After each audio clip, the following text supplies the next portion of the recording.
So we know, of course, Democrats spent themselves into like a $14 billion budget deficit because they spent money on all these wish list items for their cronies and their allies, dishing money out to the teachers' unions and for all of these things that aren't helping anyone, spending $1 million per person to get them out of homelessness because our programs don't actually work, et cetera, et cetera, et cetera. But they were in a $14 billion budget deficit, so they had to make some difficult decisions and cut some things. So one of the things they cut, this is so frustrating to me. So a little background here. When Dave Reichert left Congress, I want to say that was 2018 maybe. When he announced he was leaving Congress, I reached out. I was at Fox 13 at the time. I reached out to him and asked if he'd do an interview, a sit-down interview. And they said, sure, he's got a pretty tight schedule. He's back in Washington State from Washington, D.C., but he's going to be down at the Pediatric Interim Care Center in Kent on such and such a day. Do you want to meet him down there and do an interview? I was like, that's interesting. What is this place? So I just thought, okay, I'm going to meet him at this care facility and we'll do this interview about why he's leaving Congress, etc. So we get there and I go in and here's Dave Reichert in this back room. He's got his wife there and he's holding this little tiny baby. This was one of my, I think it was the first or second time meeting Dave Reichert. He's holding this tiny, tiny baby. And it's in this beautiful room, like set up like a nursery, just a very calming environment. And he sits there and he proceeds to tell me all about this. It's short for PICC, this Pediatric Interim Care Center that he'd been part of and worked with for a really long time. And this facility is so beautiful and so wonderful. And they care so much about these babies that are born with drug exposure. So they're basically, they're drug babies. Some of them are born addicted to drugs and they absolutely need, because their parents were using drugs, during pregnancy, their mothers were. So it helps and cares specifically for newborns suffering from drug exposure and tries to make sure that they're healthy and that they live and all this stuff. So hospital grade facility. So that's my first exposure to PICC. So PICC is one of the things that Democrats defunded. And you might think, well, they've got to cut somewhere. Maybe this facility can make up for those funds elsewhere in some other way. But I want to get into how really relatively little money we're talking about here and what I think the motive of the money. As part of being defunded, their contract has been canceled with the state. So even if we were to go in, and I think we probably could, raise enough money to compensate for the money the legislature took away from them, they don't have a contract with DCYF to be able to have these drug-addicted little babies sent to them for specialized care. So this from the Como News article, Drennan said over the years, the state legislature has funded nearly half of their annual budget. But this year's appropriation went from north of $700,000 to only $100,000 annually for the next 2 years, okay? She said lawmakers understood the value of PICC and voted to keep them funded. So there's a little bit of a process here. So they were getting more than $700,000, but lawmakers said, okay, we're in a budget pinch, so we have to cut that, but we want to give you something. We want to make sure you still have your license. So they throw them, some pennies, $100,000.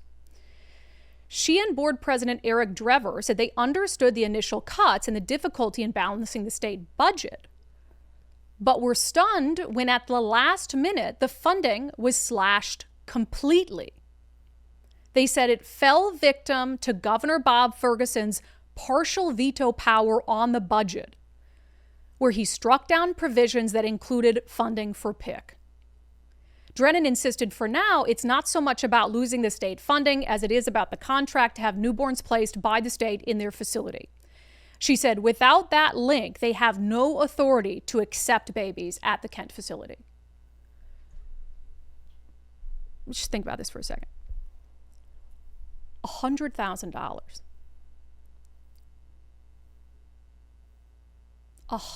I would give them $100,000. There are 1 million people who would step up to raise $100,000. We spend more than that, 4 times more than that, in our budget, providing gender-affirming care to transgender prison inmates. Murderers in some instances, who all of a sudden go to prison and decide they want to identify as a woman, so the state pays for their breast augmentations. The state pays for their laser hair removal. The state funds an Office of Equity just to feel good to the tune of $16 million a year. They can find money for all of that feel-good stuff. Bob Ferguson couldn't keep $100,000 in the budget to take care of drug-addicted infants at a place that's been doing it for 35 years. Why do you think that is? Why do you think that is? Is it because, I'm going to give you 2 options. Is it because of Dave Reichert's long connection with that facility? Because that popped into my head. And I wouldn't put it past Bob Ferguson to be that petty. Is it because his opponent for governor, in the race for governor, Dave Reichert, has long championed this facility? Now, I don't know if that's why. I would hope, beyond hope, that that's not why. Second option, the Keeping Families Together Act.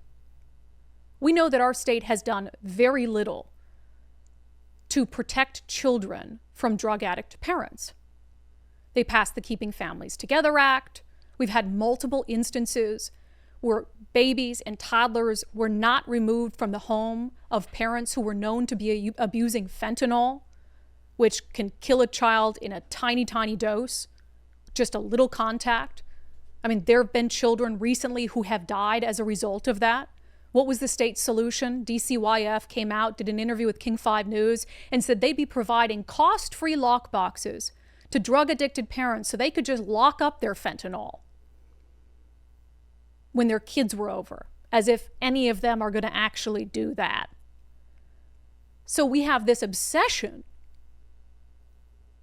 Democrats do in the state of Washington, with keeping drug-addicted parents with the kids who they pose a grave risk to. Even with the babies who they passed these substances along to during their pregnancies. You'll probably recall the interview with State Rep Roger Goodman that he did. I don't remember if it was a King 5 or a Como interview, where he's talking about how they don't want to punish parents who expose their children to drugs and those kids die. We had on the mother of a child who she dropped off for a visitation at her daughter's father's place, and her 2-year-old daughter was killed by exposure to fentanyl. And for some reason, exposing your child to fentanyl isn't taken very seriously in the state of Washington, even if your kid dies. And State Rep Roger Goodman, a Democrat's like, well, we don't want to punish people for their addiction, even if their addiction led to the death of an innocent child. So, I mean, those are the only 2. It's not a budgetary issue. It's not a budgetary issue. $100,000 you can come up with like that. Easy. You could take away the laser hair removal for the transgender prison inmates. Simple. So it's not a budgetary issue. So you have to wonder what else it is. And I really believe I gave you the 2 only possible options. If you can think of another option, tell me what it is. Either it's out of spite for Dave Reichert, like literally we'll let babies die out of spite, or you'll let babies die because you are so obsessed with coddling drug addicts. Only 2 options. And meanwhile, so what happens from here? So there's still going to continue to be babies that are born drug addicted, right? This is the predominant facility where they've been going to that had been funded by the state, specialty care facility. So what, is the state going to take more control over these babies? How is that going to go? Because we know that DCYF is a mess, and children who are supposed to be in the care of the state are dying left and right. There was an article out just as all this is happening from the Washington State Standard. Washington State lawsuit payouts skyrocket to more than $500 million in the past year. Claims against the state's Department of Children, Youth, and Families are driving a spike in the cases. So much negative stuff happening within DCYF to children who they are supposed to be looking out for, that we've had this massive spike in lawsuits. Washington's payouts, known as tort liability, have skyrocketed from $72 million in 2018 to more than $281 million last fiscal year. Nicole pulled up a bunch of headlines. These are fairly recent headlines about things that have happened to kids in the state of Washington that DCYF and the state were supposed to help with. No bed, no blanket. Social workers blow the whistle on Washington forcing foster youth to sleep in cars and offices as punishment. 2-year-old loses foot to lawnmower at daycare. DCYF revokes license. Gosh, maybe that daycare shouldn't have had a license in the first place. DCYF Oversight Board Chair seeks answers on foster youth punishment in Washington.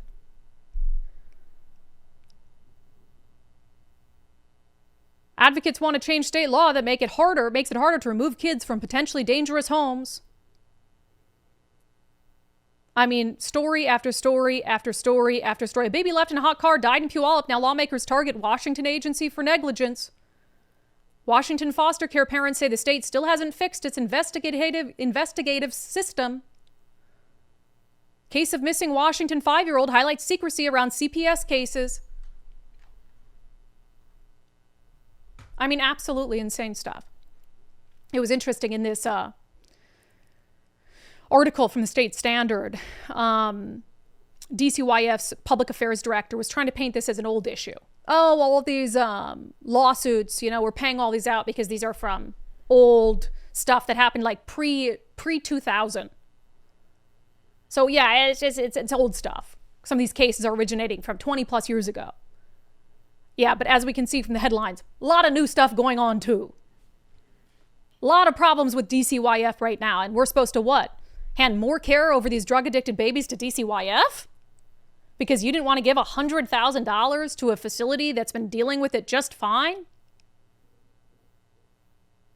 Absolutely insane. Nicole? It's also not, it can't be a money thing, because what will happen now is that hospitals will be forced to keep these babies longer. Yeah. And who will have to pay the hospital? It will. The state will have to pay the hospital even more, and then they just won't have the love and the attention that they get at this facility. This facility is so, it's like a house, and it is a hospital grade facility, but it's got all these adorable little rooms, nursery rooms, beautiful places for these parents to still come in while the parents are trying to get better. Because the goal is to reunite families. I'm not saying keep families apart forever. Get the parent help for their drug addiction, make sure the child is going to live that was born addicted to heroin or fentanyl or whatever it is. And when we were in there were some mothers who were, working on themselves, and they were allowed, in the facility, supervised, but sitting there, rocking their babies in these beautiful rooms. It's just insane, the priorities of Washington state Democrats. And maybe there is a third option. Maybe the third option is that they want to cut things like this that people are going to be horrified about so that they can have those headlines and justify more taxes. That could be an option too. Oh my God, we had to cut funding to this facility that takes care of little tiny babies that are addicted to drugs. So you know what? We have no choice. We just got to raise taxes. So they're that sick and twisted. So maybe that's what they're doing as well. Absolutely disgusting. I'm horrified by it. I'm horrified by it.